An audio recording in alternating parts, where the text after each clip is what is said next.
So let's see, TJ, John. What I'm going to do, Tim, is I'm recording this and I'll share it internally for guys who can't make it.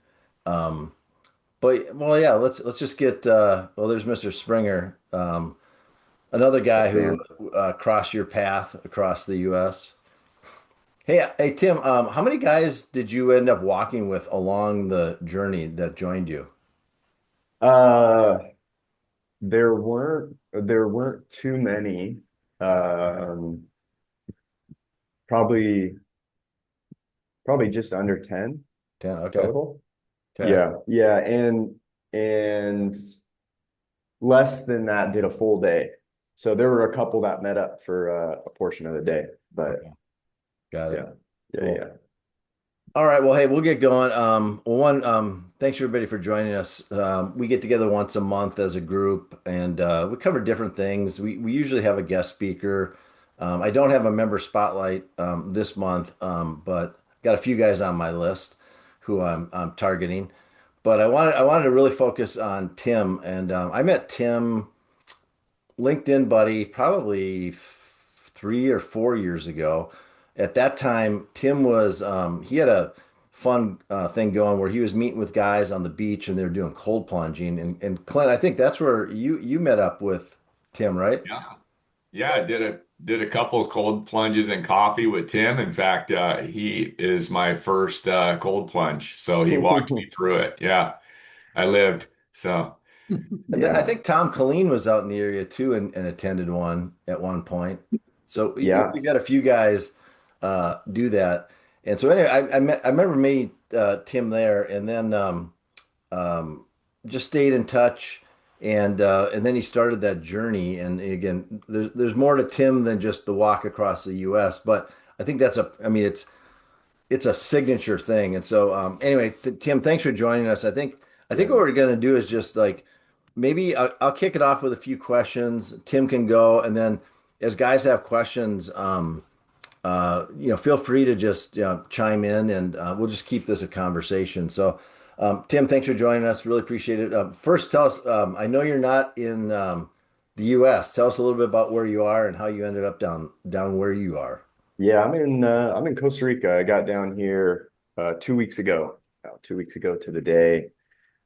Post walk life, I just have kind of been figuring out what new normal looks like. And so I went back to Denver for a bit, just in a short-term lease, training jujitsu at my old academy there. And I've always wanted to come down to Costa Rica. It actually, funny enough, was kind of my life fallback plan, kind of my tongue in cheek or, half joking. If the corporate world didn't work out, I would move down to Costa Rica and open a smoothie bar by the beach. I don't know. It was one of those things from like my early 20s. And so I just finally got down here. So I'm down here for 2 months.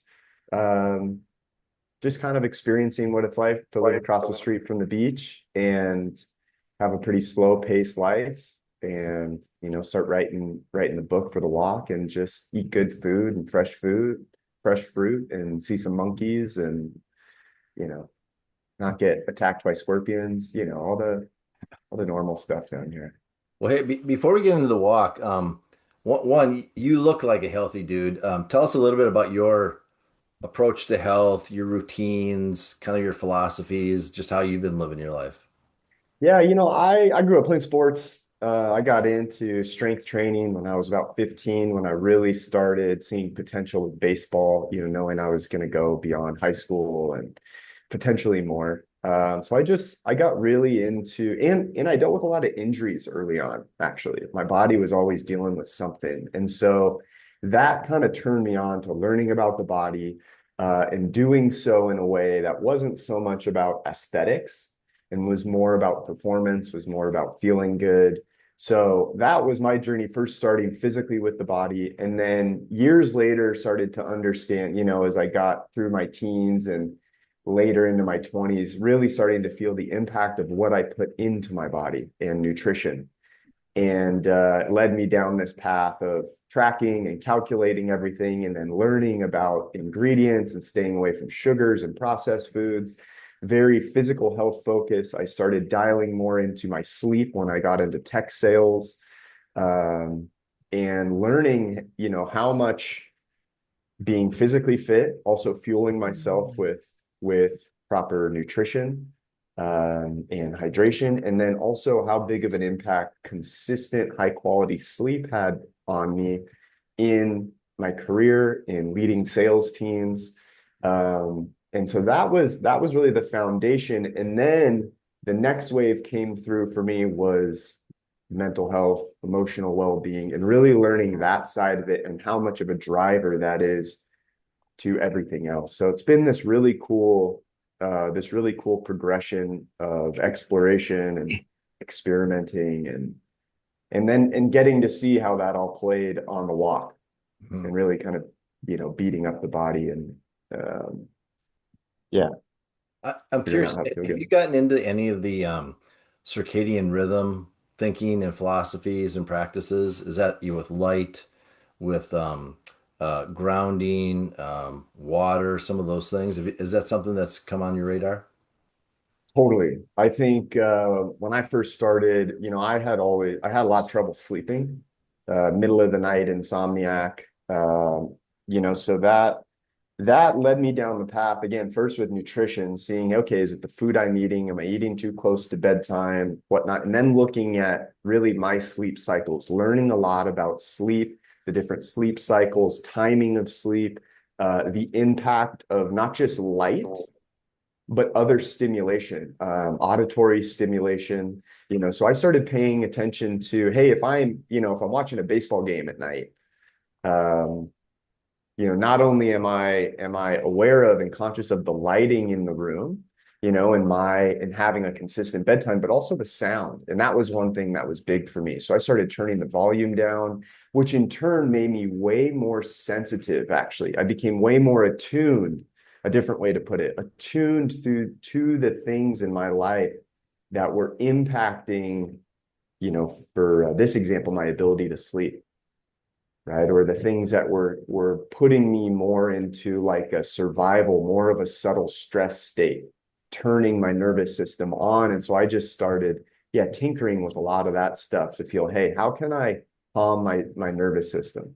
How can I feel more grounded? And learning circadian rhythm and how we have these natural 24-hour cycles of temperature fluctuations within our body, natural energy cycles, hormone releases, all that fun stuff. Certainly has been a big part. It's been years since I really, really, dove into it, but a lot of that same practices now I just do every day.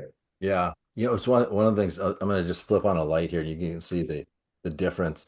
Because I get up before the sunrise and everybody tells you within 30 minutes of rising, get natural sunlight in your eyes. And it's just as a practical matter, it's not always easy. So I bought one of these things. It's a daylight thing that's supposed to mimic it. And since I've started doing this, I think I've seen some improvements in my heart rate variability, but not big, but subtle. But I feel like my energy, I don't crash at 2 o'clock anymore. And again, I don't know if it's placebo. I don't know. I don't think I've changed anything else, but man, the value of getting sunlight and a lot of our guys are go rucking, and so out in the daylight. So light is such a huge thing, and you'll never hear your Big sick time. care doctor talk about light ever. It's just not in the menu. So, well, hey, let's segue over. So take us back. I don't know, a month before you decided to do the walk across America, or some period before. Yeah. Take us through like the thought process, why the whys, the contemplations, the when you went public and like what that was like to actually commit to it, like Yeah. all the pre stuff. I'm really curious about because that's like sometimes the scariest part before you actually start the work. But t talk a little bit about that. Yeah, I my path to get there has been to get to that point was a long, winding, painful road. We were talking about at the beginning of the call. I have kind of always been into physical health and well-being, taking care of my physical body, being mindful of the food, and the nutrition I'm putting into my body, very particular and structured with sleep. Now I certainly, I wasn't militant with it. I would still have, kind of eat the foods I enjoy most. And for a while, for many years, I was still drinking, which I stopped, a few years ago. But the physical health side of it, I had dialed in, I had locked in, I had the fitness trackers, I knew the nutrition, I had the workout plans. Like that part was pretty easy. It got to a point where it had so much momentum, there wasn't a lot of friction with it. And professionally, things were going well. Also, I was in a growing tech company in Silicon Valley. I was leading sales teams. I was moving up the ranks. Like all the stuff on paper was going great. However, internally, I felt more and more misaligned. One thing I had never looked into, felt like affected me or that I had experienced was mental well-being, emotional well-being, spiritual well-being. I had no idea the true impact that my mind and my emotions were really playing on my life as a whole, my relationships, how I was showing up at work, right? How I was just walking through the day. And what started to happen was I started to, as things were progressing externally, internally, they were actually declining over the course of a number of years. I started to experience burnout, started to feel a total lack of drive and motivation in my career, couldn't figure it out. Didn't know why. Thought it was just the job or the product I was selling, or maybe I wasn't making enough money, or maybe I was living in the wrong city, or maybe I was in the wrong relationship. So for a number of years, I focused externally. I was trying to change all of these variables outside of me. And yet internally, I was still kind of on this decline. And I started to, like I was saying, feeling burnt out, was missing my North Star, waking up like, what the hell am I even working towards today? What even matters to me? Am I just trying to be in this line of work just to make a bunch of money? Something doesn't feel right here. And I wasn't quite articulating it that way. I just felt like something was off. And so I found myself experiencing depression for the first time, experiencing anxiety. I hinted at starting to experience sleep issues, middle of the night insomnia. So I doubled down on my health practices. I got in even better shape. I was more locked in on the foods I was eating and sleep, and I started to dabble a little bit with meditation. And yet still something was off. And I noticed areas in my life where I was leaking out sideways, meaning I wasn't sharing what felt true to me. I was kind of watering myself down. I was overthinking a lot, right? I was in my head a lot. And I felt this habit of avoidance, right? Anytime I would feel like an uncomfortable emotion come up, and I didn't have names for them yet. At that time, I just categorized them as their good emotions and bad emotions. I didn't have the mental faculty to really be able to discern between them and to be able to allow myself to feel them. And I found myself drinking more. And I would use Saturdays as an escape from all of this discomfort that was building during the week. Until it got to a point of doing that for years where my body just started to shut itself down. The depression got more intense, the anxiety got more intense, the lack of motivation got more intense, the lack of direction got more intense, to where even things that I had been doing effortlessly for years, like going to the gym, started to train jujitsu pretty intensely, a lot of the motivation in those areas started to be dampened. And really, it really put me in this spiral of like, what the hell is going on? And I felt so out of step with who I thought I was, who I believed myself to be. And so leading up to the walk, this cycle perpetuated. I started to get into understanding my own mind.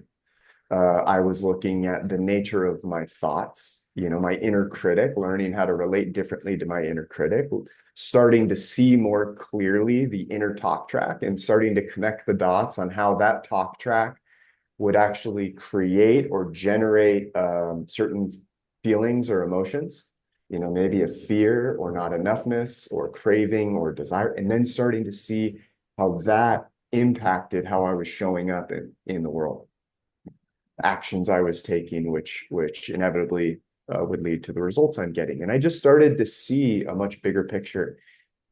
And so I had been doing this type of work. I left corporate, I got into coaching men, running cohort programs and group coaching that focus, on the physical side, but more so on the inner work, what was going on internally, self-leadership, self-discovery, self-connection, right? Learning to go from the neck up and be, where a lot of men spend in our head, very logical, what feels rational, kind of that traditional masculine energy, and actually learning to slow down and to be present. And one of the biggest shifts for me is learning like true strength, true power, especially for men, is in our presence, our ability to have this grounded, rooted energy that can handle whatever emotions are present for us and that others are feeling, and not avoid it, not run from it, not contract because of it, not react and have an outburst.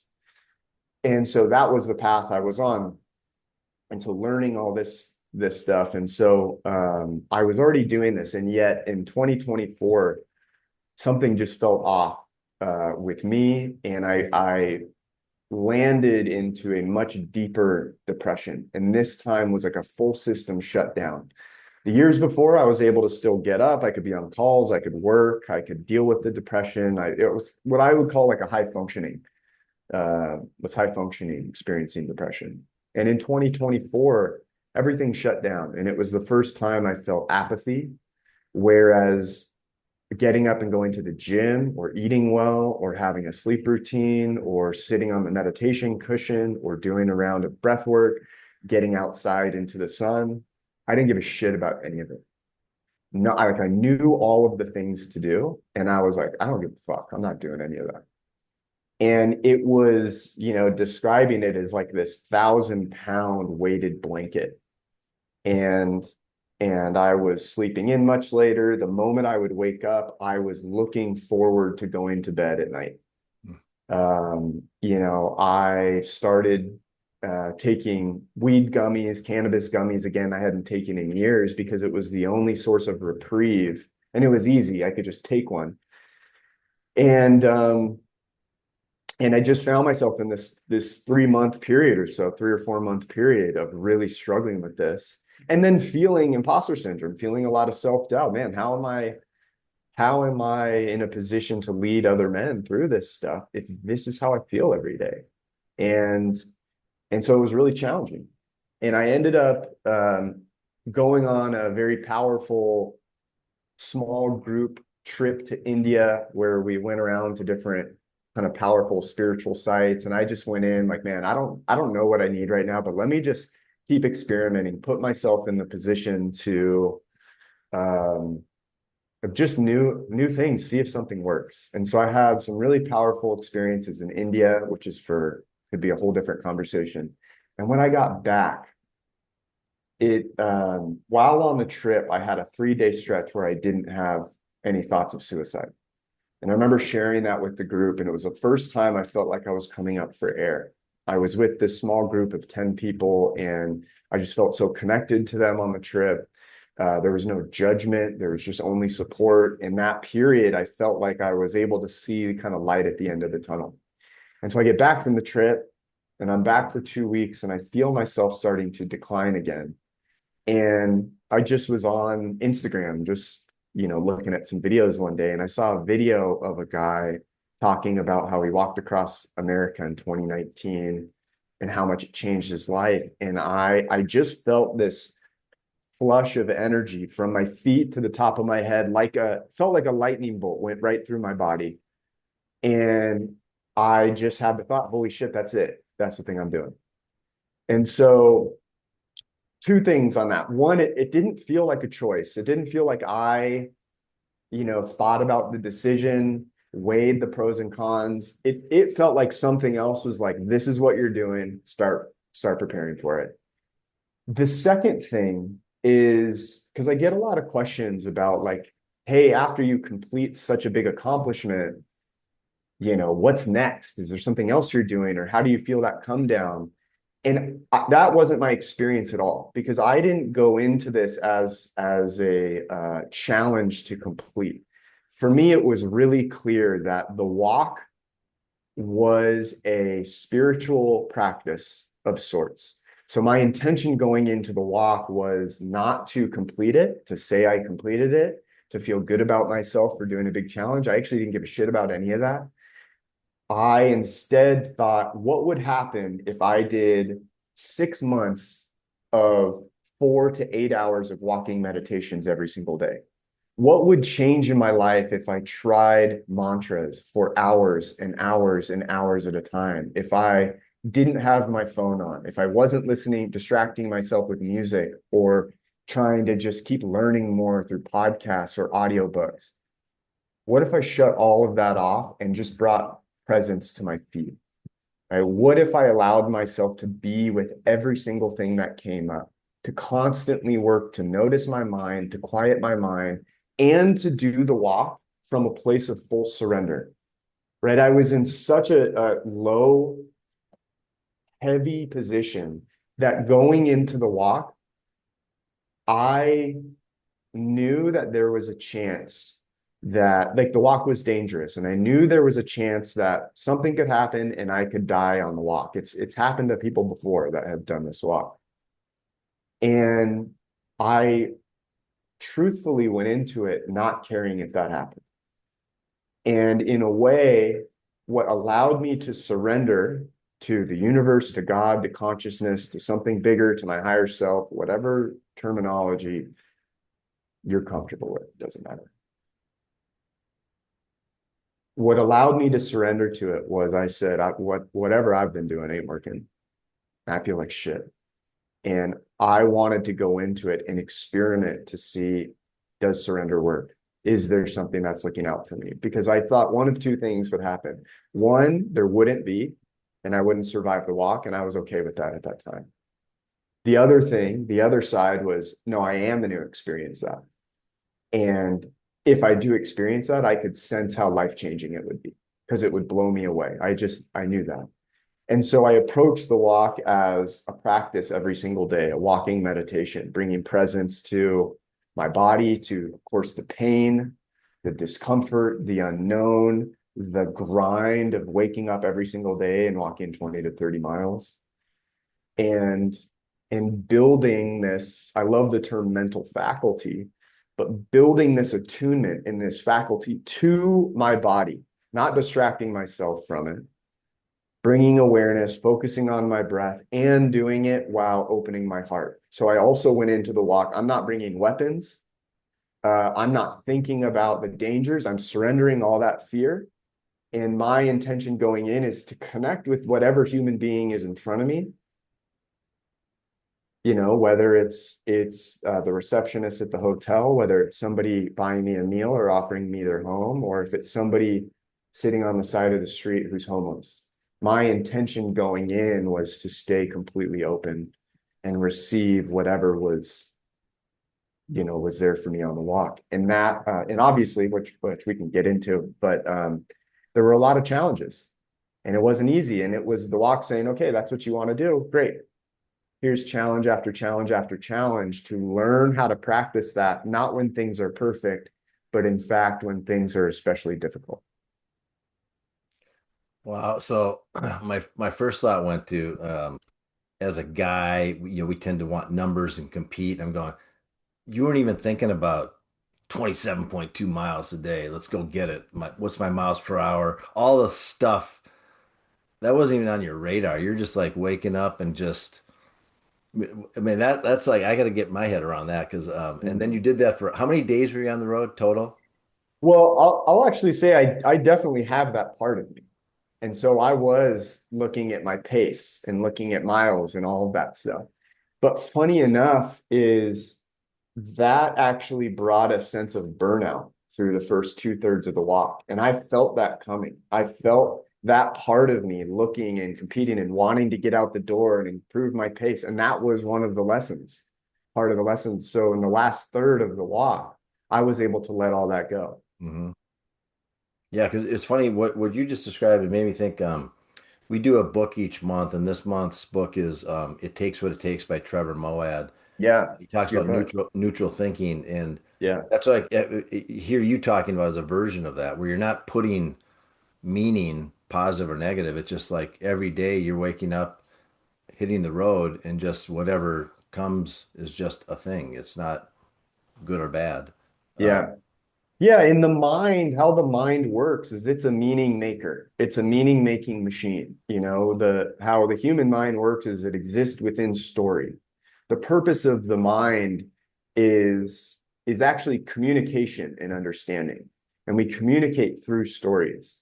So it's not trying to completely eliminate that. It's actually being able to rest our awareness in the space that has sufficient perspective, enough perspective to see when the mind is on and engaged, because it's that meaning maker and that story creator that actually creates the emotional charge within us, mhm, the stress, the anger, and those things aren't bad, but it's when we resist them, it's when we suppress them, it's when we act like they're not there, when we don't know how to work with them.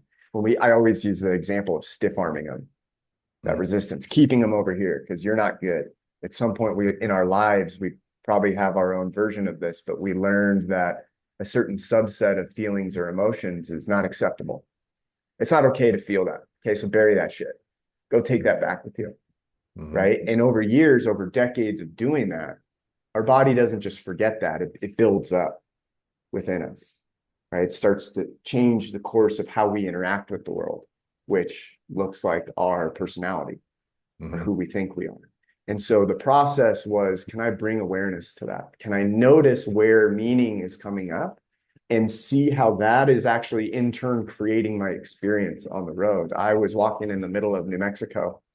I had a 26-mile walk going into Springer of New Mexico, and I missed my turn. Within the first 100 yards of the walk, I was supposed to make a subtle turn to go on a more south, a southern highway, and I missed it. And I didn't realize for about 3.5 hours.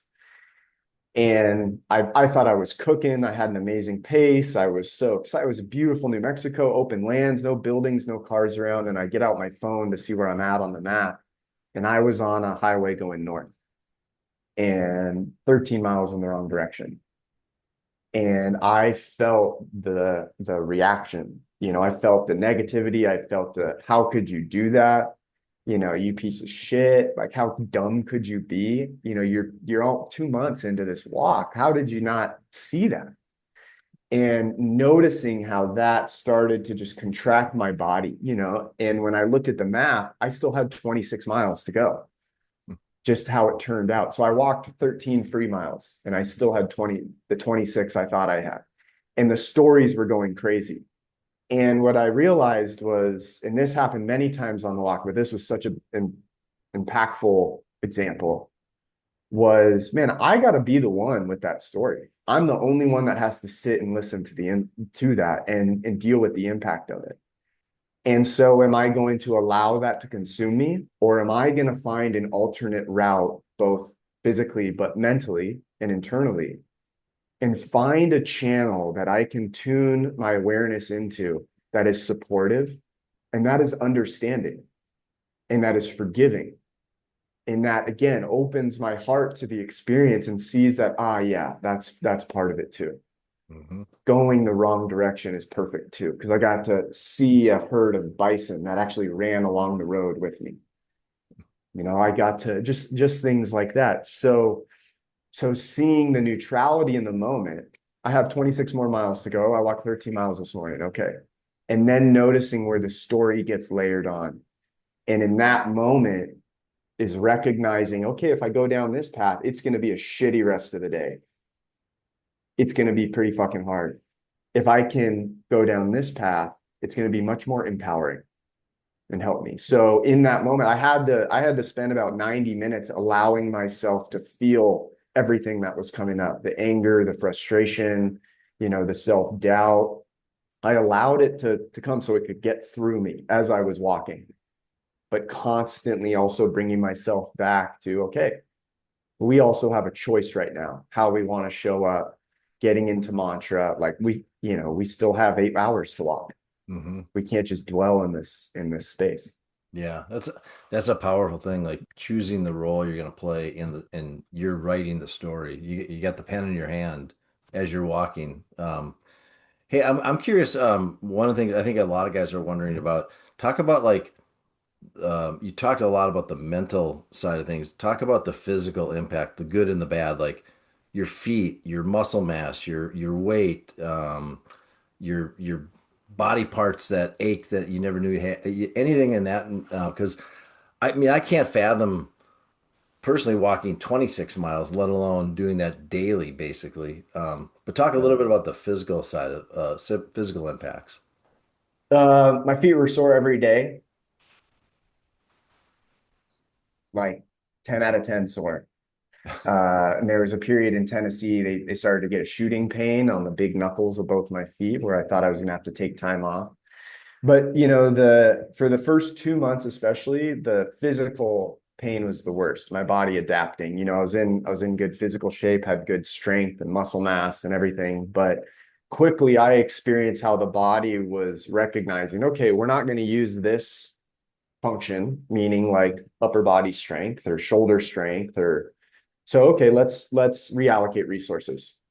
And so I've really felt this process and losing muscle for sure. I probably only lost 15 pounds though. I mean, I'm pretty skinny and lean anyway.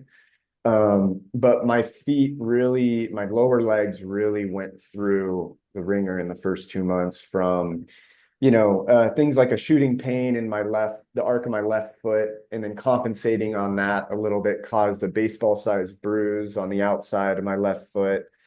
And then that kind of transformed into a swollen left Achilles for a couple weeks.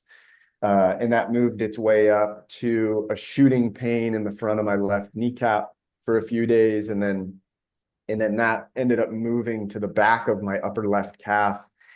And it just kind of moved that way. Right. And there was always something, there were plenty of walks where I'd start the day in a pretty big limp. But the biggest thing that I took away from the physical experience was that how much it was controlled by where I placed my awareness, right? The mind is such a control system for the body. And so what I learned though is what controls the mind.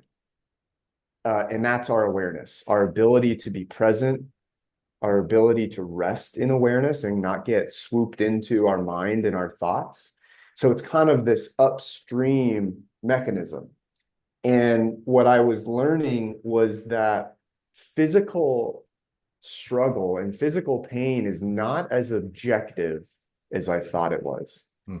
I saw how where I placed my mind would actually dissolve or move where I was experiencing pain in my body. I wouldn't mentally, be like, okay, my foot's hurting. Let me move that to my calf. It wasn't like that. But I noticed I would have shooting pain in my leg. I'd be limping. My pace would slow down 5 minutes a mile. I'm like putting all my weight on the stroller. And going back to the example in New Mexico, I realized if my mind stayed on the pain, my pace would slow down. I would feel the pain would intensify. Whereas if I just brought my mind to a single point of focus, which is really the biggest benefit of a mantra, regardless of what the mantra is, and if I just locked into, I am strength, I am energy, I can do anything through God, I'm powerful, whatever the mantra is, and just lock in on that, what I experienced was the pain would completely go away. Or it would go from a level 8 out of 10 to a level 2 out of 10. And so that was really the biggest shift for me while walking, while dealing with ailments, while dealing with beat up feet, sharp shooting pains. There was a general soreness in my hips and everything. And throughout the walk, there would be a lot of swelling. So by my, hour 8, by my last break, even going down into a body weight squat to sit on the ground and change my socks, I would often have to like put all my weight on my stroller. post up on the ground and slowly go down into a squat in order to make it work. Um, even eating, I think one of the hard parts talking about nutrition and fueling your body and taking care of yourself, my routine was I could ice my feet in the hotel if there was a trash can that would fit my feet.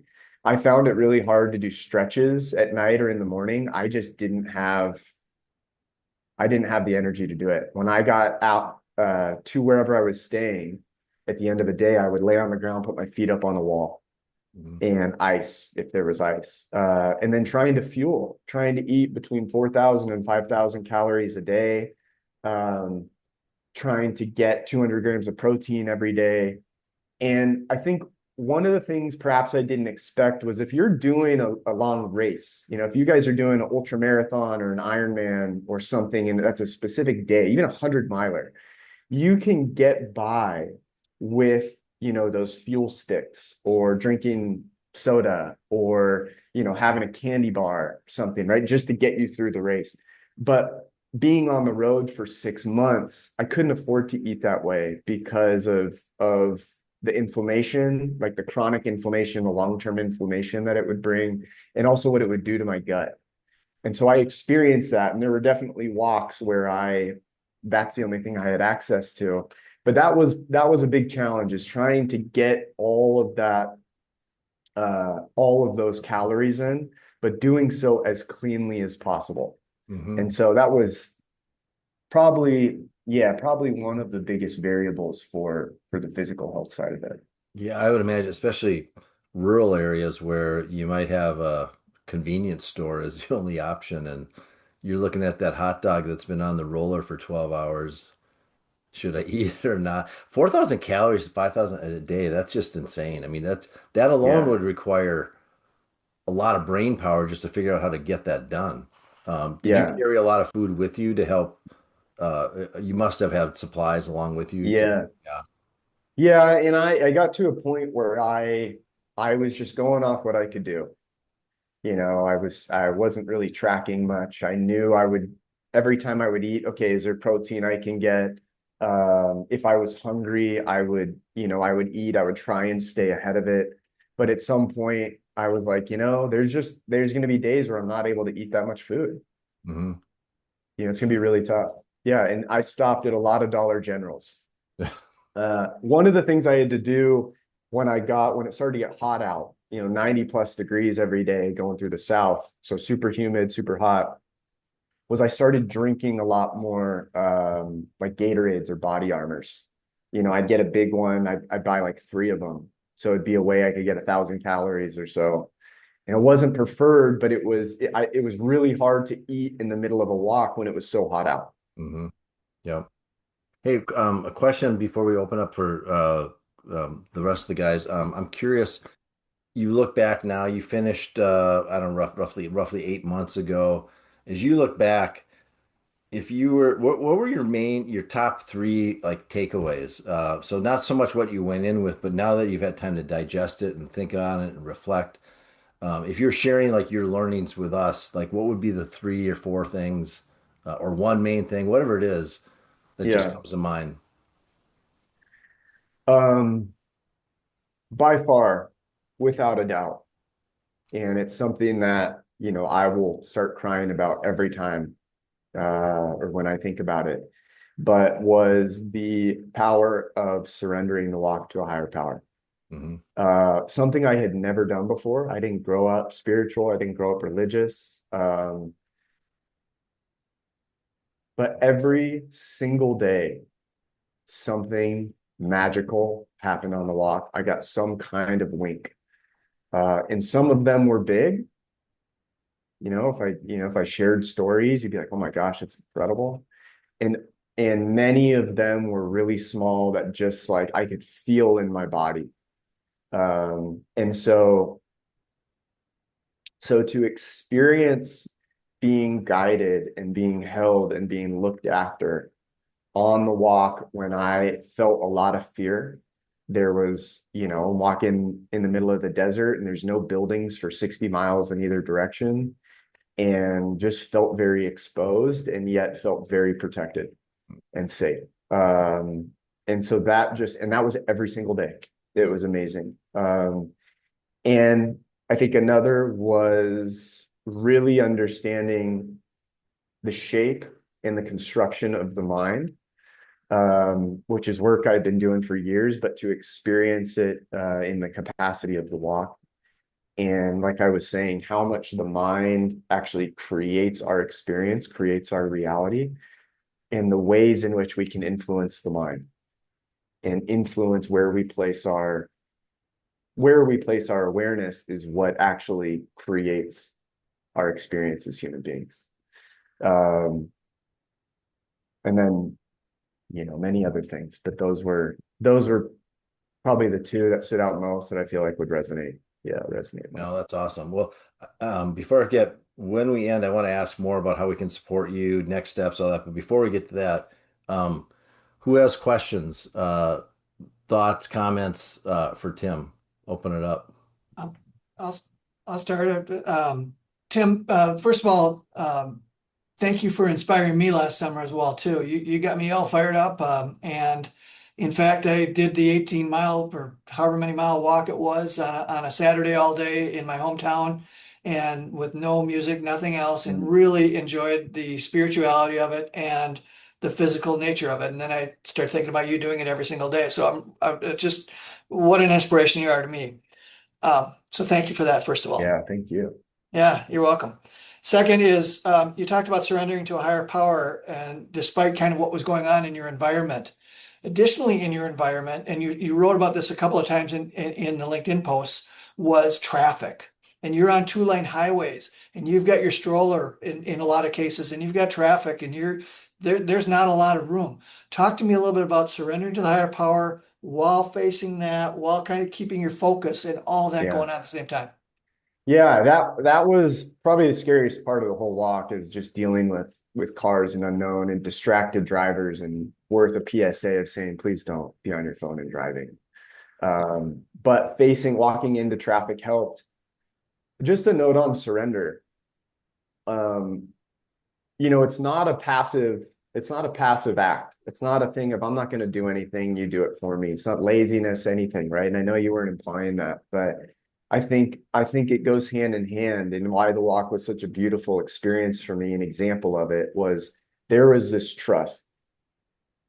And also there was massive action taken. So it still required waking up every day and moving. So while walking, I wasn't blind or like with my eyes closed thinking, hey, nobody's going to hit me because I'm surrendering. There's still a actively being engaged with life and what was in front of me. There was a moment when I stepped too close to a rattlesnake I didn't see, and I backed away. I was like, I don't need to mess with this thing. Okay. And so part of the traffic was just being really engaged and learning. And something I developed unconsciously was like learning to read cars. I could see from a mile away. I could sense if somebody was on their phone or distracted just by the subtle movements of the car. But really what was being surrendered, what I felt was my fear and worry and anxiety. And noticing when those would come on and I would start to ruminate with them. And I felt like I had to be the one to figure it all out. And instead, it was this process of you take it, you take it, you take it. I'm going to tune into what feels right and go whatever direction and just trust that it's going to work out. So it's such a great example of that, of dealing with the road and the obstacles and the unknown and dodging out of the way of trucks and dealing with really tough sides of the roads. And also, they're not exclusive. Also being in a state of full trust. And that was the practice. That's why it was a practice, because it's hard and it's seemingly contrasting things. Super powerful. Thank you. Yes, sir. All I right. got a quick one if I can. Yeah, go ahead, Clint. Yeah, hey Tim, something you said just towards the end. I mean, it was such a great talk, but it really hit me. some of the things, and most of the guys know here, one of my favorite books ever next to the Bible is As a Man Thinketh. And you basically quoted Proverbs 23:7, for he thinks within himself, so is he. And that goes along right with the book As a Man Thinketh. Mm. Our thoughts are who we are. Can you just expand a little bit on that and just go what you kind of your what you discovered on the walk? Yeah, I think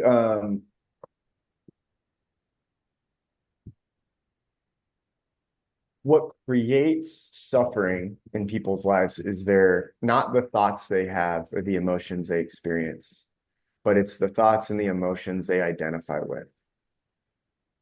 If you look at the shape and the structure of what identity is or personality, right? Even identity could be described as a series of beliefs about oneself or about life, values that you maybe hold, right? And we'll come back to beliefs. If we break down beliefs even further, are just a collection of ideas. They're just perspective about certain things. And if we break those down even further, we see that they are actually broken into just a kaleidoscope, a collection of thoughts. And what we know about thoughts, what I experienced on the walk, is I don't control my thoughts. If you ever look at, excuse me, not the content of a thought, but the nature of it, where a thought comes from. If you've ever sat in a meditation or if you go out rucking and you find yourself just in a Zen state, maybe bring your awareness to the shape, the construction, the makeup of a thought. You'll see it comes from nowhere and it goes to nowhere. And that to me was really powerful, really moving, because I saw, man, I am identifying with these things that I don't even control.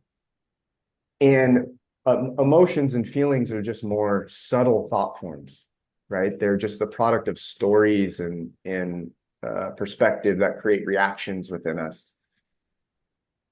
And so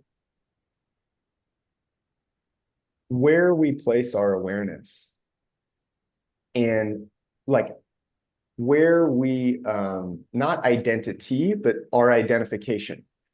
If we are identifying with thoughts and belief structures and values, then we get wrapped into whatever the product of the mind is. And what I learned on the walk was like the mind's going to do what the mind does. I did this 10-day silent meditation course in November, and I loved one thing the teacher said especially. The mind is like a wild animal. You can't control it. It's going to do what it does.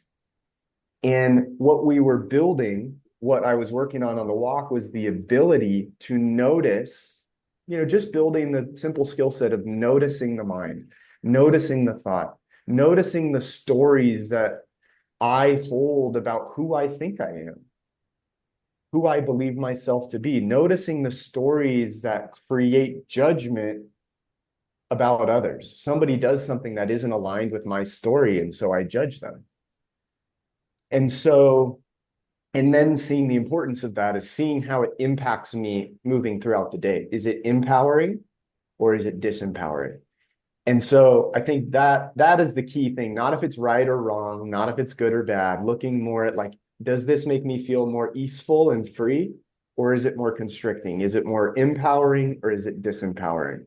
And so I think that becomes the work for me. That was one of the things with the walk I really leaned into, was noticing the mind, because where the mind goes and what we choose to blend ourselves with or listen to with the mind is what ultimately shapes our experience. It's not in our identity and who we believe ourselves to be, the concept of self. It's actually in where we identify our identification. Are we the awareness noticing it all? Are we the soul experiencing it all? Or are we just the thoughts that come up at random? Hopefully that made sense. Yeah, that's really good. Thanks. Yeah, and I just wrote a note. You are not your thoughts. I think that's kind of what I take away. Yeah, Really good. exactly. Thank you. Yeah. Let's go with Michael, then Judge, then Phil for questions. Yeah, thanks. First of all, thank you for sharing your story. I know you reached a lot of guys' hearts today, mine included. My question is, about that connection to the higher power. How did that change when you stopped walking? And what are you doing now? What practices do you have to stay Mm, receptive to that? yeah. Um, well, one of the things that the walk also showed is that it wasn't something separate from me. It wasn't something outside of me. I had this moment in New Mexico that I wasn't Tim walking through nature. I was nature. And so there was a realization like I am not reaching out to grasp a higher power. It's actually revealing itself through me. Everything I experience happens within me. Even looking at the screen here, it's not outside of me. It's happening within my consciousness. Okay. And so that, first of all, was such a huge awareness and awakening on the walk. And when the walk ended, I felt like a leaf coming to the ground slowly for a few weeks, like definitely coming down from a high and being extremely present and in, doing mantras every day and walking. And certainly felt myself forget, and almost grasping back at these old experiences. And it took me away from the biggest lesson I learned on the walk, which was to be totally and fully present and immersed in this moment. Because that's where that higher power exists. It's not in the future, it's not in the past, which is where our mind lives. It's in this moment always, infinitely. And so when I forget, it's simply because I'm not where my feet are. I'm not aware of my body. My mind is becoming really, really active. And so ways that I do that, ways I've done it in the past have been like a seated meditation, whatnot, more like almost in siloed areas like exercise. But now I'm much more moment to moment with it. So I sense when my energy or like my center of gravity starts to go up into my head and my neck and like anxiety. I always say anxiety is like this urgency, gotta do, to-do list, gotta get all this shit done. And so I bring it back down into my lower belly. I just focus on my breath. And I notice when my mind wanders and I say, okay, and come back to the breath. Right. And that has been the best. It's so simple too, which is amazing. But that has been the best way to feel that connection come back more alive. If that makes sense. Yeah, it does. Thank you again. Yes. Thanks, Michael. Judge. Good morning. Good Two morning. two-part question. Were you the Lone Ranger on this? Did you have a support staff with you making any arrangements, or did you just go? That's question number one. Question number two, what, if anything, did you have with you for self-defense, and did you have a story to tell us about having to use it? I did most of the walk solo, and there were periods where I had a handful of people come and drive a support vehicle for a week, a couple of days. Dan did that. Jag also dropped off some supplies while I was on the walk in the middle of approaching Sedona. And so I had people support throughout the majority of days. The majority of walks were solo. In self-defense, no, I went into the walk, think about it this way, choosing nonviolence, knowing that if I carried a weapon with me, a knife or a gun or something like that, it would always be in the back of my mind. And that I felt that would change how I went into any situation. If I was walking into an area where I felt judgment towards somebody, I saw, hey, maybe this person looks dangerous, that in the back of my mind, I would be thinking, let me reach for this weapon. I just felt like that would be the response. Whereas if I went into a situation knowing I had nothing, and I trained jujitsu and I have if anything happened like one-on-one, I knew I could defend myself.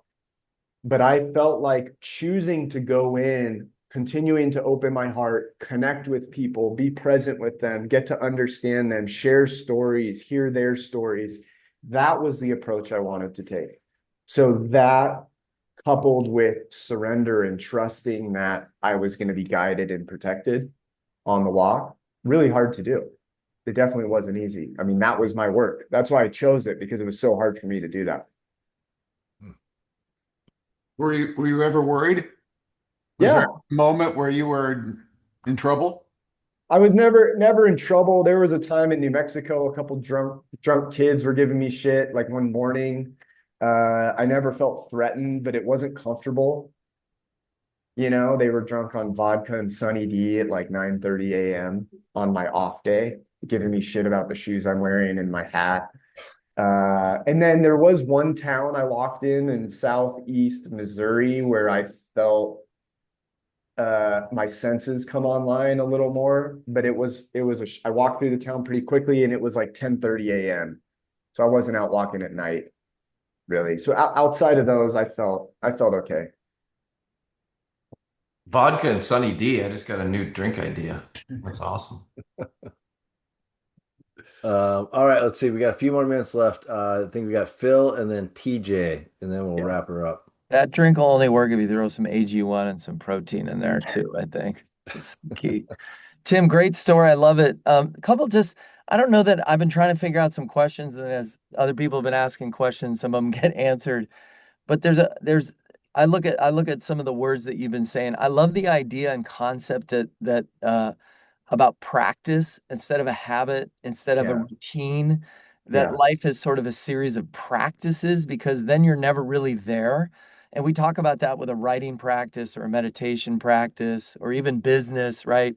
And so do you agree, like, as you kind of went through it, it sounds like that's what some of your takeaways was. This was like a daily practice that you didn't really know what was going to happen, but you did have a focus, like the practice would have a focus.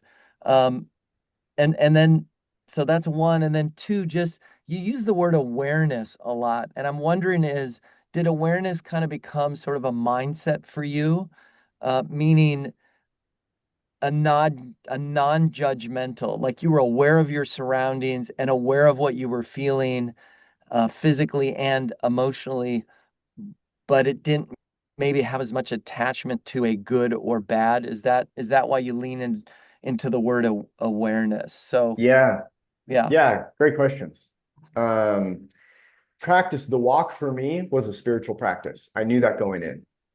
It wasn't about the accomplishment. And so that shifted how I went into it and how I approached every day, how I would approach unknowns, fears, insecurities that came up, doubt, would do that through surrender, challenging situations, not having a weapon. My practice was meeting strangers of different socioeconomic backgrounds, education backgrounds, different parts of the country. Maybe they were missing all their front teeth. Maybe they were, on drugs every day, and I caught them in a certain whatever. My practice was to meet them with full presence and an open heart. My practice on the walk was like, hey, can I constantly bring my mind down to a single point of focus away from my physical pain and see what happens? So there's a term called sadhana. And what sadhana means really is an intentional practice. It's a spiritual practice. And why I use the term practice is because there's a purpose behind it.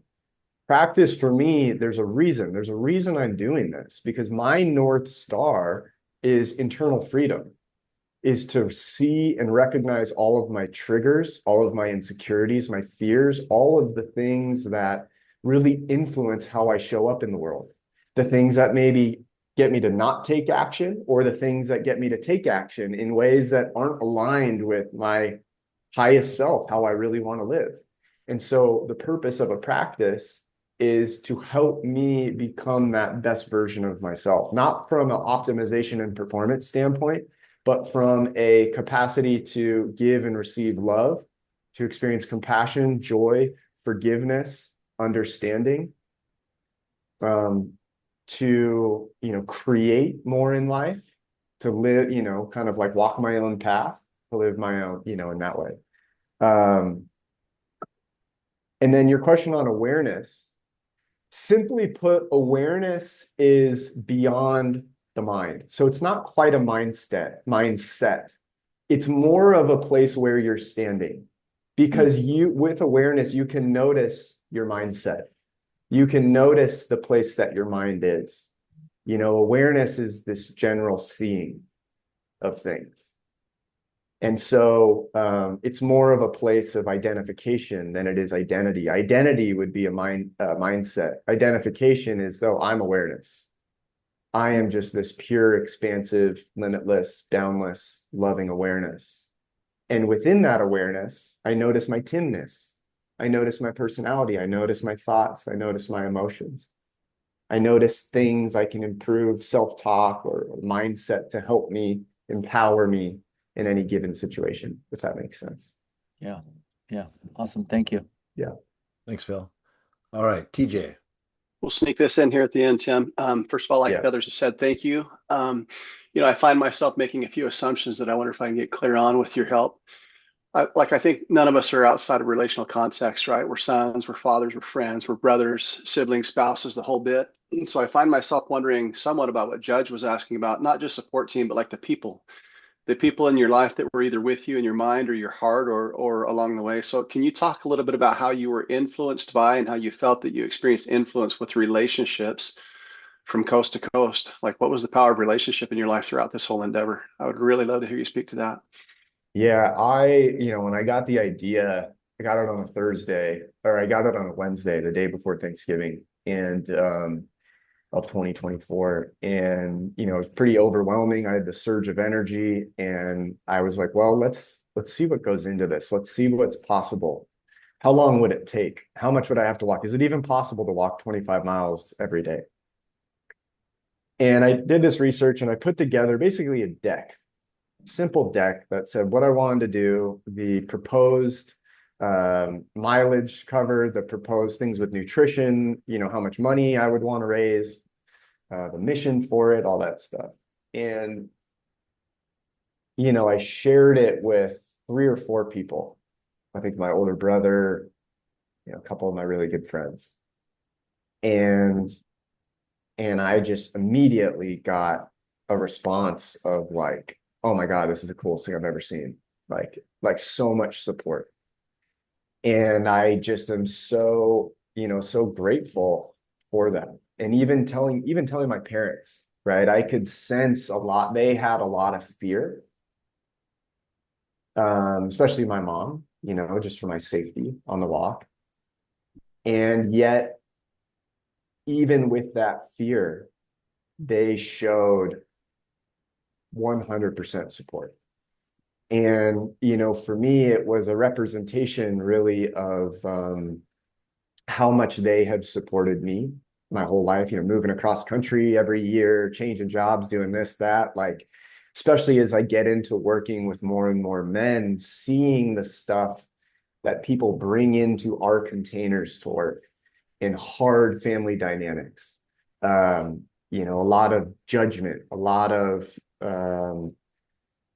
very conventional ways of thinking, feeling, being like, what do you mean you're going to do this? Like, this is what you do. You stay in this job. What do you mean you're going to move to California from the East Coast? Like, why, just questioning and judgment and projection of their own insecurities and their own fears and their own ways of going throughout the world, going throughout life.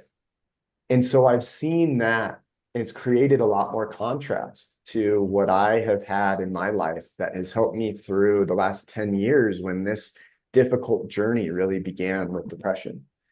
And so what I felt such a deeper appreciation for was the unconditional support and, the trust that, hey, we may not be as excited as you.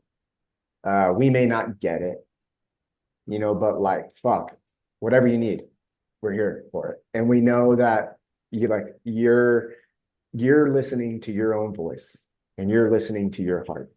And, how can we deny that? And so feeling that from those closest to me, and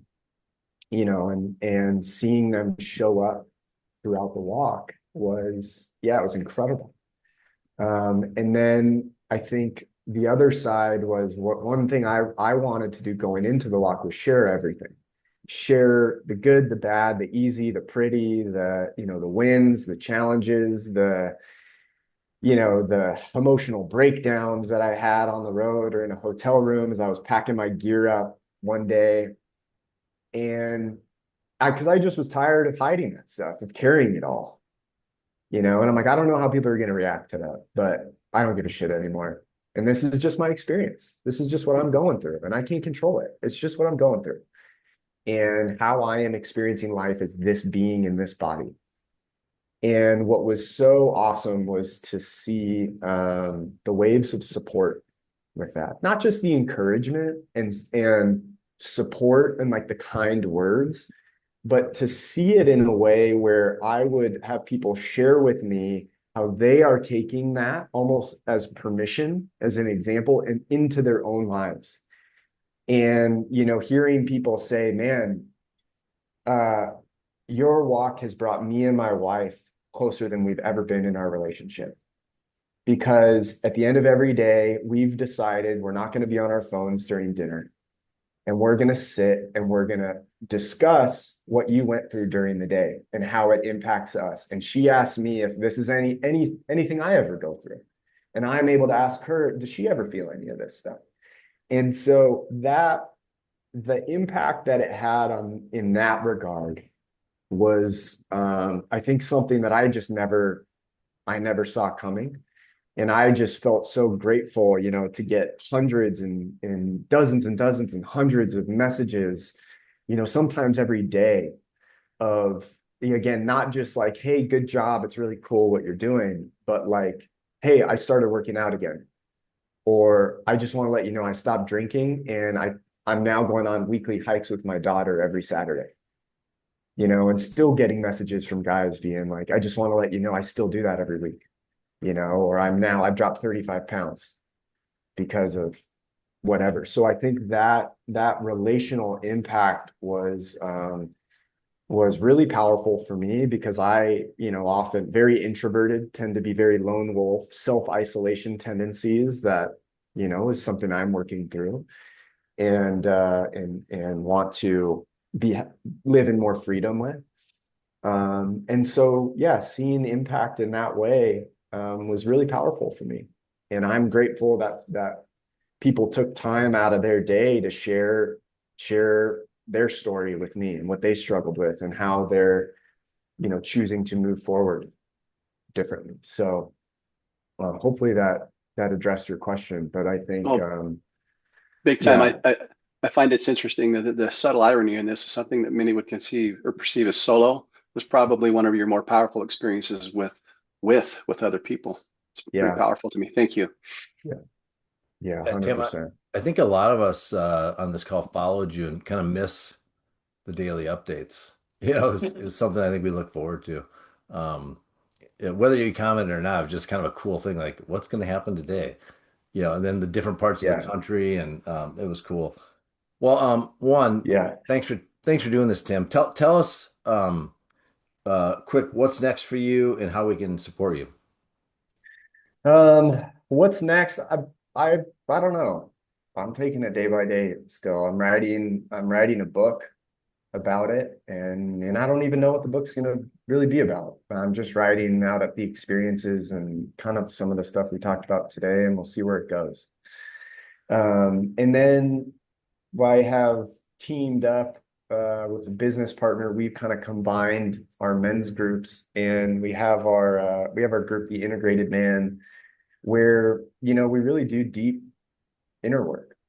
It's this kind of strengthening of physical well-being, yes, but the foundation beneath that, which is the mental, emotional, spiritual well-being done in community. So we're doing in-person retreats and as well as our online community. So that's really it. That's the thing I'm doing now. I'm doing a little bit of one-on-one coaching too, but for the most part, just honestly just taking it day by day and see what comes next. And when the walk ended, I felt a part of me start to almost manufacture next steps and plan, or what do I want to do, and just feeling how hollow that felt. And it's just been another lesson, an invitation for me to keep dropping into that surrender and trust and taking each day as it comes. I mean, I would be pretty foolish to not take the biggest lessons I learned on the walk and apply them to everyday life. So that's been my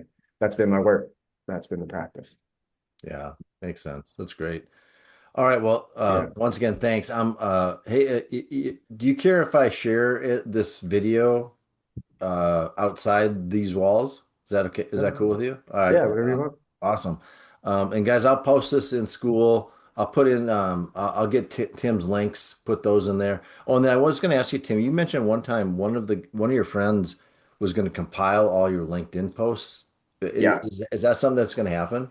Yeah, he did. Oh, he did. He Okay. did, yeah. We were gonna do it into a book, and instead I'm using that kind of as source material. But yeah, he put it into PDF form, Okay.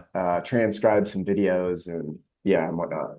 All right. Well, Yeah, yeah, let us know when that's available. I think it'd be a fun thing to flip through. yeah, Yeah. yeah, definitely.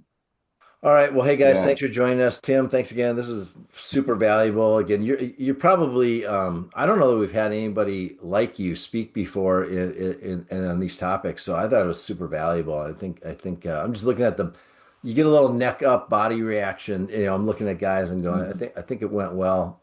And some great questions from our guys. So thanks again, appreciate it. And guys, if you're yeah. not Thanks, connected with guys. Tim on LinkedIn, look him up. I'll include his LinkedIn profile or way to connect with him as well in the link. So awesome. Well, hey, enjoy Costa Rica. Awesome.